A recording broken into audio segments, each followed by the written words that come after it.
ফজরের নামাজের পরে একটি দোয়া তিনবার পড়ুন, চারটি বড় বড় রোগ থেকে আল্লাহ আপনাকে হেফাজত করবেন। এটা নবীজি সাল্লাল্লাহু আলাইহি সাল্লাম নিজে জানিয়ে দিয়েছেন। তাবরানী শরীফের ভিতরে এসেছে এবং মুসনাদে আহমদ ইবনে হাম্বলের ভিতরে এই হাদিসটি এসেছে। নবীজি সাল্লাল্লাহু আলাইহি সাল্লাম চমৎকার একটি দোয়ার কথা বলেছেন যে বড় বড় চারটি রোগ থেকে আল্লাহ হেফাজত করবেন। তার ভিতরে এক নাম্বার হচ্ছে আপনার ব্রেন নষ্ট হবে না, ইন্টেলেকচুয়াল পাওয়ার।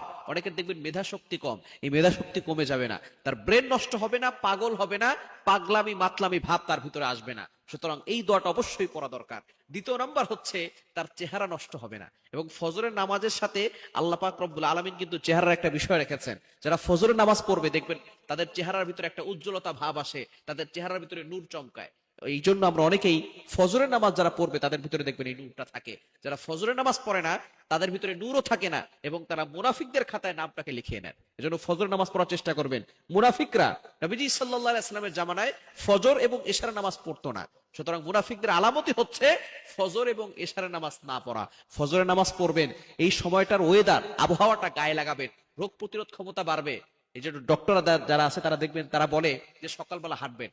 তো অনেক রোগী আছে সকালবেলা হাঁটতে বের হয় কিন্তু ফজরের নামাজ পড়ে না। ফজরের নামাজ পড়বেন, নামাজের ভিতরে সওয়াবও আছে, মর্যাদাও আছে, গুনাহ মাফও আছে, সাথে সাথে শরীরের একটা ব্যায়ামও হয়ে যায়। নামাজের মতো এরকম ব্যায়াম আর শরীরে নাই।